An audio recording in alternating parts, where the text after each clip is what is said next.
प्यारे बच्चों, आपके हिंदी विषय से संबंधित पाठ्य पुस्तक के प्रथम खंड अर्थात गद्य खंड का पहला पाठ मित्रता, जो कि आचार्य रामचंद्र शुक्ल जी के द्वारा लिखा गया है, वो पाठ आपको विभिन्न भागों में बांटकर वीडियो के माध्यम से समझाया जा चुका है। बोर्ड परीक्षा में जो प्रश्न पत्र दिए जाते हैं उसमें पाठ से संबंधित कोई गद्यांश आपको दिया जाता है, जिसको पढ़ करके उसी गद्यांश से संबंधित जो प्रश्न पूछे जाते हैं उनका उत्तर लिखना होता है। तो 3 प्रश्न एक गद्यांश से आपको दिए जाते हैं लिखने के लिए, जिसमें से प्रथम प्रश्न होता है दिए गए गद्यांश का संदर्भ लिखना या दिए गए गद्यांश के पाठ और लेखक का नाम लिखिए। दूसरा प्रश्न आपका होता है कि वही गद्यांश जो आपको दिया जाता है उसी से कुछ पंक्तियां रेखांकित की गई रहती हैं, उसकी व्याख्या आपको लिखनी होती है। और तीसरा एक और प्रश्न उसी गद्यांश से आपसे पूछा जाता है, जिसका उत्तर उस अवतरण से ढूंढ करके, उसी गद्यांश से ढूंढ करके आपको लिखना होता है। तो अभ्यास प्रश्न से पहला जो आपको दिया गया है प्रश्न, उसके तो तीनों प्रश्न आपको समझाया जा रहा है, लेकिन आगे जो अभ्यास प्रश्न आपको दिया जाएगा उसमें मात्र रेखांकित अंश की व्याख्या बताई जाएगी। शेष प्रश्नों के उत्तर आप लोग ढूंढ करके लिखेंगे अपने शब्दों का प्रयोग करते हुए। तो सबसे पहला जो अभ्यास प्रश्न है उसको ध्यान से देखिए। हम लोग कच्ची मिट्टी की मूर्ति के समान रहते हैं, जिसे जो जिस रूप का चाहे उस रूप का करे, चाहे राक्षस बनावे चाहे देवता। ऐसे लोगों का साथ करना हमारे लिए बुरा है जो हमसे अधिक दृढ़ संकल्प के हैं, क्योंकि हमें उनकी हर एक बात बिना विरोध के मान लेनी पड़ती है। पर ऐसे लोगों का साथ करना और बुरा है जो हमारी ही बात को ऊपर रखते हैं, क्योंकि ऐसी दशा में ना तो हमारे ऊपर कोई दबाव रहता है और ना हमारे लिए कोई सहारा रहता है। पंक्तियां रेखांकित की गई हैं। हम लोग कच्ची मिट्टी यहां से लेकर के बिना विरोध के मान लेनी पड़ती। तो प्रथम प्रश्न, उपर्युक्त गद्यांश का संदर्भ लिखिए या दिए गए गद्यांश का संदर्भ लिखिए, उसका उत्तर आप लोग ध्यान से सुनिए। उपर्युक्त गद्यांश हमारी पाठ्य पुस्तक के मित्रता पाठ से अवतरित है या उद्धृत है या लिया गया है। किसी भी शब्द का प्रयोग आप कर सकते हैं। इसके रचनाकार हिंदी साहित्य के प्रसिद्ध साहित्यकार आचार्य रामचंद्र शुक्ल जी। फिर प्रश्न नंबर 2 है रेखांकित अंश की व्याख्या। तो जो अंश रेखांकित किया गया है उसकी व्याख्या आप लोग ध्यान से सुनिए। शुक्ल जी ने चूंकि पहले ही बताया था कि जैसे कच्ची मिट्टी की स्थिति होती है, अपरिपक्व दिमाग रहता है युवावस्था में, जब हम बाहरी दुनिया में प्रवेश करते हैं तो हमारा मन और मस्तिष्क दोनों ही अपरिपक्व दशा में रहते हैं, जैसे कच्ची मिट्टी होती है। तो कच्ची मिट्टी से चाहे हम जो रूप तैयार करें, जो रूप बनाएं, और चाहे जो आकार उस कच्ची मिट्टी से बना दें। एक उदाहरण देकर के उन्होंने स्पष्ट किया कि कच्ची मिट्टी से हम राक्षस का भी स्वरूप बना सकते हैं और किसी देवता का भी स्वरूप बना सकते हैं। अब ये हमारे अपने ऊपर, अपने व्यक्तित्व के ऊपर निर्भर करता है कि वह कच्ची मिट्टी जो हमारे सामने रखी है, हम उससे क्या बनाते हैं, उसको कौन सा रूप देते हैं, कौन सा आकार बनाते हैं। क्या हम उसे राक्षस का स्वरूप प्रदान कर देते हैं या फिर उसको हम देवता का स्वरूप प्रदान कर देते हैं। इसलिए ऐसे लोगों का साथ हमको नहीं करना चाहिए, ऐसे लोगों को हमको मित्र नहीं बनाना चाहिए जिनके भीतर हमसे अधिक दृढ़ता है, जो हमसे अधिक दृढ़ संकल्प वाले हैं। क्योंकि ऐसे व्यक्ति का हम किसी भी बात, किसी भी स्तर पर जाके उसका विरोध नहीं कर पाएंगे। जिसके भीतर दृढ़ता होगी, जिसके स्वभाव में दृढ़ता होगी, वो हमारी बात सुनने को तैयार नहीं होगा, तो हम उसकी किसी बात का विरोध नहीं कर पाएंगे, चाहे वो उचित हो अथवा अनुचित हो। ऐसी स्थिति में हमको ऐसे लोगों का साथ नहीं करना चाहिए जो हमसे अधिक दृढ़ संकल्प वाले हैं।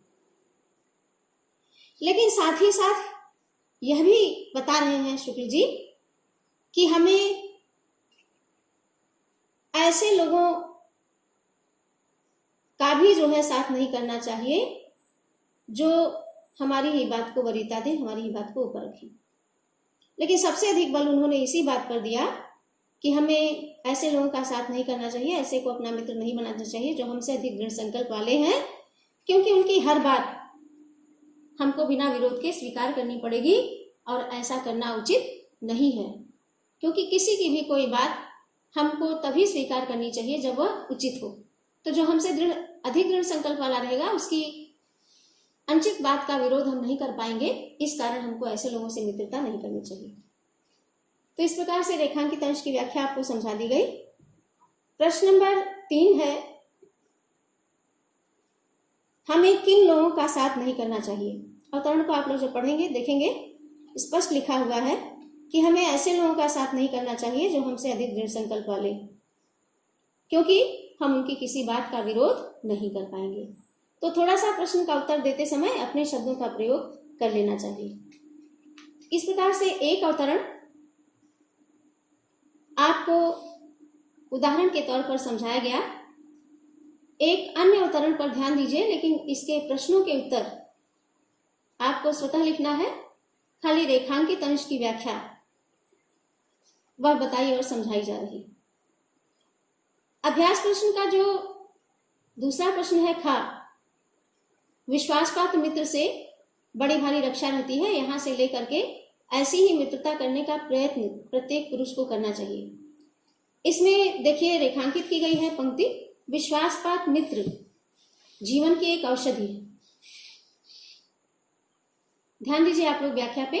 औषधि माने जानते हैं, नहीं जानते हैं तो जान लीजिए, औषधि मतलब दवा।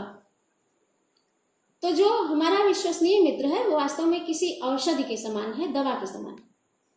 अब औषधि का क्या कार्य होता है?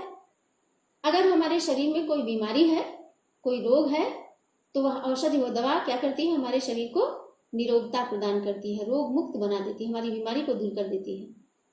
तो ठीक उसी प्रकार से औषधि के ही समान जो विश्वसनीय मित्र होता है, विश्वासपात्र मित्र होता है, वह भी हमारे जीवन में जो विकृतियां होती हैं, जो कमियां होती हैं, उनको उसी प्रकार से दूर कर देता है जिस प्रकार से औषधि शरीर की बीमारी को दूर कर देती है।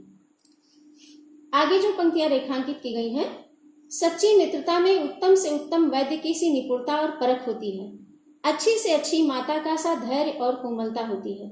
ऐसी ही मित्रता करने का प्रयत्न प्रत्येक पुरुष को करना चाहिए।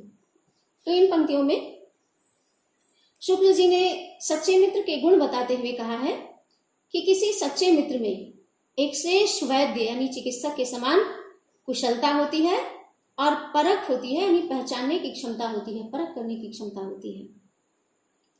जिस प्रकार से चिकित्सक रोगी के रोग को परख लेता है, जान लेता है और बड़ी कुशलता से उसका उपचार कर देता है, ठीक वही स्थिति सच्चे मित्र की भी होती है कि वह अपने मित्र की कमियों को देख लेता है, पहचान लेता है और फिर उसके वैद्य के समान, जिस प्रकार वैद्य रोग को दूर कर देता है बड़ी ही कुशलता पूर्वक, वैसे वह भी बड़ी ही कुशलता पूर्वक उसके भीतर के जो अवगुण होते हैं, जो बुराइयां होती हैं, उनको दूर कर देता है। अच्छी से अच्छी माता का सा धैर्य और कोमलता होती है। जिस प्रकार से एक श्रेष्ठ माँ के भीतर अपार धैर्य होता है और धैर्य के साथ ही साथ उसके हृदय में कोमलता का भंडार भरा होता है अपनी संतान के प्रति, तो मित्र के भी भीतर एक अच्छी माँ के समान धैर्य और कोमलता दोनों ही भाव विद्यमान रहते हैं, यानी उसमें धैर्य की भी कमी नहीं होती और उसका हृदय भी आपके प्रति, अपने मित्र के प्रति बड़ा ही कोमल और संवेदनशील होता है। तो इसलिए लेखक ने यानी शुक्ल जी ने यह सलाह दी है कि ऐसे ही लोगों से मित्रता करने का प्रयास प्रत्येक पुरुष को करना चाहिए। हर व्यक्ति को ये चाहिए कि वह मित्रता करते समय, मित्र बनाते समय इन गुणों की परख कर ले, इन गुणों को पहचान ले, उसके बाद ही किसी से मित्रता स्थापित करे। तो इस प्रकार से इस अभ्यास से जो रेखांकित अंश है उसकी व्याख्या आपको समझा दी गई है तथा शेष जो प्रश्न इसमें दिए गए हैं उनका उत्तर आपको अपने शब्दों का प्रयोग करते हुए लिखना है।